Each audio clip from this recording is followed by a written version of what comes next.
Hi tigers. చాలా మందికి third ఏసీకి సెకండ్ ఏసీకి మధ్య తేడా ఏందో చెప్పమంటున్నారు.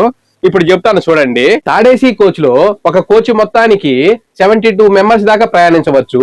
అదే సెకండ్ ఏసీ కోచ్ లో అయితే మాత్రం 52 మెంబర్స్ మాత్రమే ప్రయాణించవచ్చు. అదే ఒక సెకండ్ ఏసీ కోచ్ లో అయితే ఇలా కూపే ఉంటుంది. ఈ కూపేకి వచ్చి 4 బెర్తులు మాత్రమే ఉంటాయి. అదే థర్డ్ ఏసీకి అయితే మాత్రం 6 బెర్తులు ఉంటాయి. ఇటువైపు 3, ఇటువైపు 3. అదే సెకండ్ ఏసీకి 2 ఉంటాయి. అదే ఈ సెకండ్ ఏసీ బెడ్ చూడండి ఎంత వెడల్పుగా ఉంటుందో. అదే గాక చాలా మెత్తంగా కూడా ఉంటుంది. కూర్చోటానికి కూడా సెకండ్ ఏసీలో కంఫర్టబుల్ గా ఉంటుంది. థర్డ్ ఏసీలో అయితే కూర్చోటానికి కంఫర్టబుల్ గా ఉండదు, ఎందుకంటే పైన తగులుతుంది, దీనికి తగలదు. అదే ఈ సెకండ్ ఏసీ కోచ్లో అయితే ఇదిగో ఇక్కడ ఇలా లైట్ కూడా ఉంటుంది, లైట్ స్పెషాలిటీ కూడా ఉంటుంది.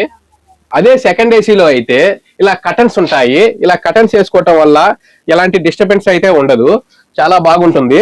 అదే థర్డ్ ఏసీలో అయితే కాస్ట్ చాలా తక్కువగా ఉంటుంది. అదే సెకండ్ ఏసీలో అయితే మాత్రం కొద్ది కాస్ట్ ఎక్కువగా ఉంటుంది. కంఫర్ట్ కూడా చాలా మంచిగా ఉంటుంది దానికి తగ్గట్టు. అదే ఈ సెకండ్ ఏసీకి ఫస్ట్ ఏసీకి మధ్య తేడా తర్వాత ఇల్లో చెప్తాను. ఇప్పటికైతే సబ్స్క్రైబ్ చేసుకోండి.